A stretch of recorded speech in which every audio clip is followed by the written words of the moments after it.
ये आतंक के मंसूबों के खिलाफ स्कूल जाने वाली एक छोटी सी बच्ची का ऐलान है। ये महज 16 बरस की एक लड़की की जिद की दास्तान है जो आज सारी दुनिया के लिए एक उम्मीद की शक्ल में बदल चुकी है। On the 9th of October 2012, the Taliban shot me on the left side of my forehead. They shot my friends too. They thought that the bullet would silence us, but they failed. And out of that silence came thousands of voices.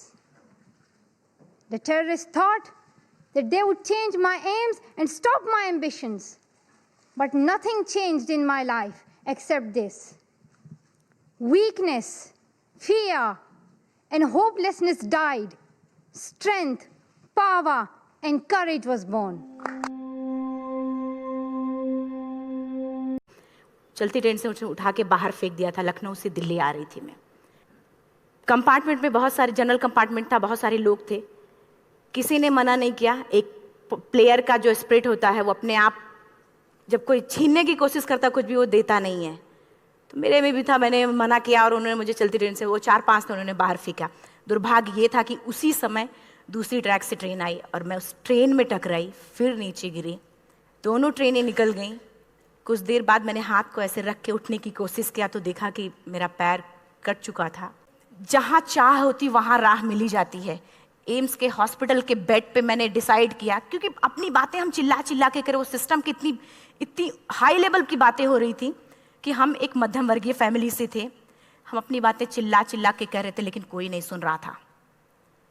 लेकिन कहते हैं, मैंने अपने दिल, दिमाग, अंतरात्मा से ये चीज़ सोच लिया कि ठीक है, आज आपका दिन है, जितना चाहो बोल लो, एक दिन तो मेरा दिन आने वाला। मैं प्रूफ कर दूंगी कि मैं क्या हूँ, मैं क्या थी, ये मैं प्रूफ कर दूंगी। हॉस्पिटल के बेड पे डिसाइड किया वॉलीबॉल नहीं, लाइफ का सबसे टफ गेम करना है। तब मैंने माउंटेनिंग चुना।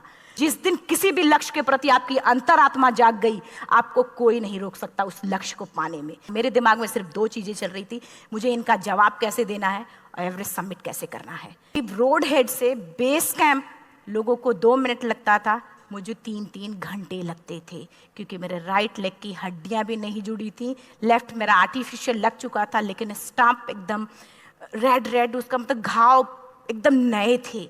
मैं अगर पैर रखती थी तो मेरे पैर से जोर से अगर दबा देती तो पैर से मेरे ब्लड आने लगता था। ज़्यादा से ज़्यादा माउंटेनिंग रात में की जाती है, क्योंकि वेदर शांत होता है। जब मैं रात में निकली साउथ कोल से, कैंप 4 से, मेरी हेडलाइट जिधर ही हेडलाइट जा रही थी उधर ही डेड बॉडीज मुझे नज़र आ रही थी। मेरे रोंगटे खड़े हो रहे थे। मुझे समझ में नहीं आ रहा था कि मैं करूं तो क्या करूं। 15 मिनट सिर्फ मैं वहाँ खड़ी रही। मैंने सिर्फ इतना बोला कि अगर आप सभी में से सभी ने एवरेस्ट सबमिट कर लिया तब तो ठीक है, अगर नहीं सबमिट किया है, मैं सबके लिए एवरेस्ट सबमिट करूँगी और जिंदा वापस जाऊँगी। क्योंकि जैसा हम सोचते हैं, हमारी बॉडी उसी तरीके से जनरेट करना शुरू करती है। आगे बढ़े। करीब 1 से 1.5 घंटे बाद मैं टॉप पे थी। मेरी लाइफ का सबसे बड़ा सपना पूरा हुआ। मैं टॉप ऑफ द वर्ल्ड पे हूँ। सबको ये मोटिवेशन देना चाहती हूँ कि हर आदमी अगर अपने लक्ष्य को बनाए तो वो कभी नहीं हार माने। You are one of the very few जिन्होंने हर स्टीरियोटाइप एक तरह से तोड़ा है, beat wedding, beat Hollywood and now Silicon Valley investment.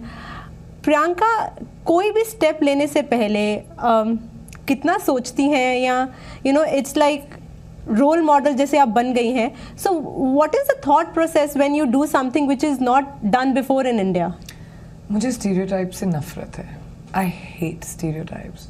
I hate being put in stereotypes. I hate people being put in stereotypes, because stereotypes are lazy, basically. You are lazy to get to know something different. You're not curious to get to know something different. I love life. I love the opportunities that life gives to those people who are hungry, who are passionate, and I am that person. So if someone stereotypes me, even like when I went to America for that matter, बहुत बार मेरे साथ भी हुआ कि I was expected to speak a little bit like this, like, I mean everyone doesn't speak like that, and I hated that that's the only way people saw us. And many other little stereotypes that happened along the way, and the ones that we have for women in our country ourselves. that a woman's career when she's in her 30s is like she's too old, whereas a guy can work till he's 55, 60 as a romantic lead. Now these are all like barriers that have been set in people's heads because we are lazy to break them.